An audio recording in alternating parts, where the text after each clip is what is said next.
Hello， 大家好，我係 Whitney 啊，又翻到嚟我哋嘅菜鳥日文教室啦。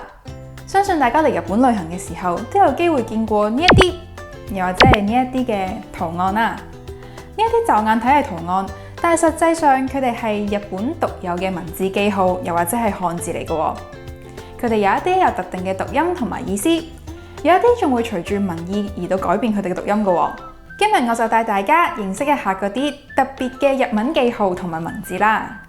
踊り字，踊り字。喺咁多特殊文字之中，大家最常見嘅一定係佢啦。呢一個望落好似係片假名嘅字，其實係日文入邊嘅疊字符號，係用嚟表示重複前面嘅字源或者單字嘅。正因為咁樣，佢冇特定嘅讀音，要點樣讀就要根據前面嘅字源嚟到決定啦。遊客通常對佢比較熟悉嘅原因係搭車經常都會見到佢。呢一個字經常出現喺車站或者係地名嗰度，例如嚟東京搭山手線一定會經過嘅代代木，就會咁樣寫。日文讀音係代々木，代々木。除咗地名之外，一啲日常生活會用到嘅詞語都會見到佢嘅，例如人々，人々，即係人，解做多過一個人，複數嘅人，人們。時々，時々，即係時時，佢嘅意思係有時、時常咁解。仲有好多四字成語都會見到佢嘅，咁我就唔逐個介紹啦。好似有呢啲、呢啲同埋呢啲。要特別留意嘅係，有時會出現一啲特殊情況，就係唔會重複之前嗰個字源嘅讀音嘅。好似好多人喺東京返香港嘅時候，都好中意行返轉嘅走走井 Outlet 咁樣啦。佢嘅日文雖然係咁樣寫，但係佢嘅讀音係しすい、しすい，而唔係しすい喎。大家要小心啦。が、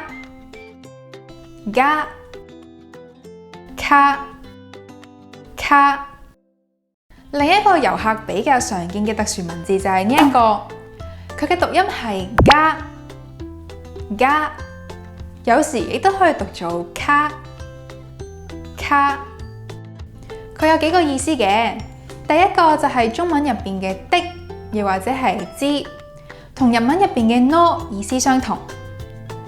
佢好常見喺地名入邊，例如東京目黑區嘅自由之丘、自由が丘、千代田區嘅市谷、市ヶ谷，同埋下關霞ヶ関。仲有日本歷史上最為人知嘅重大戰役關原之戰所發生嘅地區關原関ヶ原都有用到個加字嘅。喺翻譯做中文嘅時候，有時會翻譯個之，例如自由之丘或者百合之丘，有時就索性唔翻譯，好似關原市谷咁樣。卡嘅另一個用法係當佢係量詞咁樣用，佢係源自於日文漢字卡，即係個嘅簡寫。例如我哋話一個月、兩個月，日文就係1ヶ月、2ヶ月、1ヶ月、2ヶ月。一個地方、兩個地方就係1ヶ所、2ヶ所、1ヶ所、2ヶ所。締め，大家見到呢個字會唔會覺得佢係一個符號呢？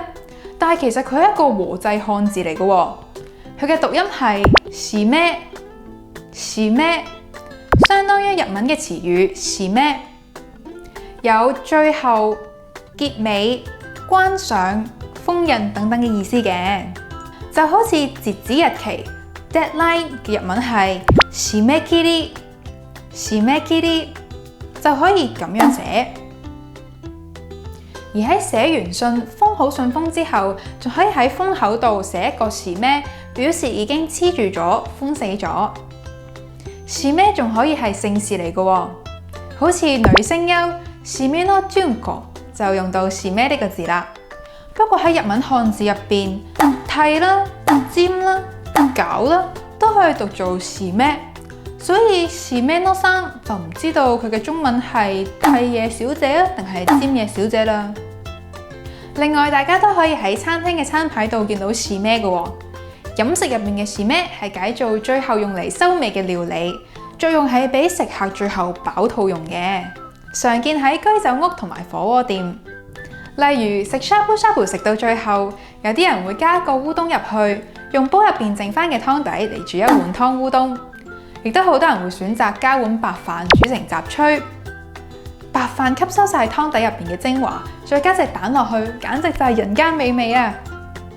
有趣嘅係，日本唔同地方都有佢獨特嘅しめ文化㗎喎，好似烏冬王國香川縣就理所當然係食烏冬啦，北海道人就中意食雪糕巴菲，沖繩人呢就中意食牛扒，而講到最經典、最受歡迎嘅就係拉麵啦。好多日本人去完居酒屋飲完一輪酒，返屋企之前仲會去一次拉麵店食一碗熱辣辣嘅拉麵。雖然卡路里超晒標，極邪惡，但係好多日本人咧都會照食嘅喎。ます呢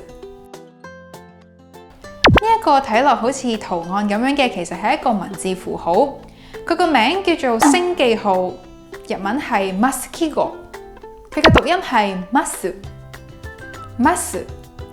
正正就係用嚟表示日文丁零體入邊嘅語尾 mas 嘅。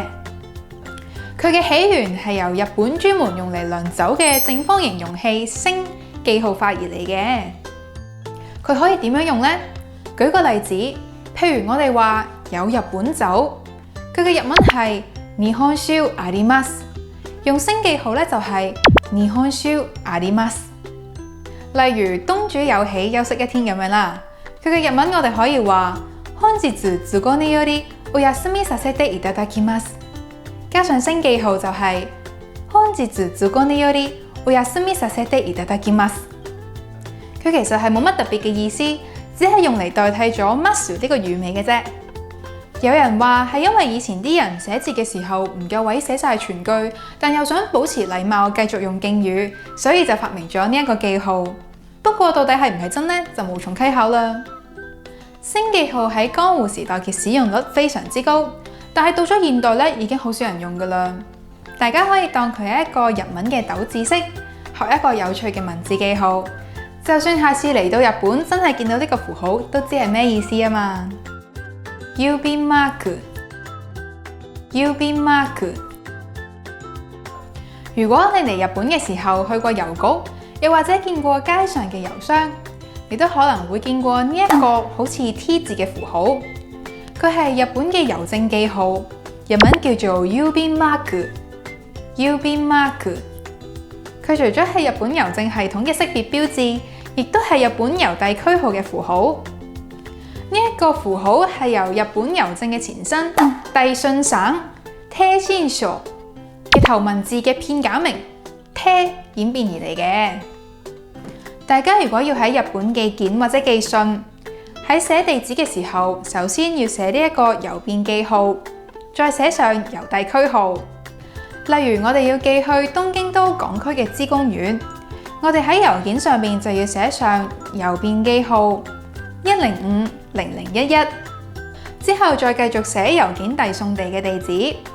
呢一個係喺日本生活經常都會用到嘅符號嚟嘅。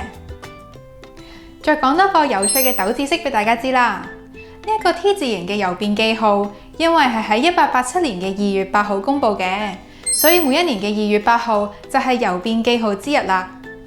不過其實喺日本366日都可以係一個紀念日，好似1月5號係士多啤梨之日，11月11號係 Pocky 之日，甚至有啲網站整理出每一日係啲乜嘢日子添。每一個日子背後都有好有趣嘅故事，大家有興趣嘅話可以自己上網查下㗎。咁我哋而家就嚟重溫一下今日學過嘅生字同埋符號啦。踊り字がかしめ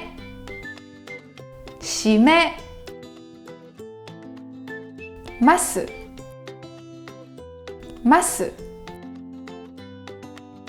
郵便マーク指マーク。今日我哋就講到呢一度啦。今日介紹嘅文字同埋符號，其實有好多咧都會喺日本唔同嘅地方度見到嘅喎。學識咗佢哋之後，下次見到佢哋就唔會唔知道點解，又或者唔識讀啦。中意我哋段片嘅，記住俾個 like 同埋 share，最重要係 subscribe 我哋嘅 channel。我哋下次再見啦，拜拜。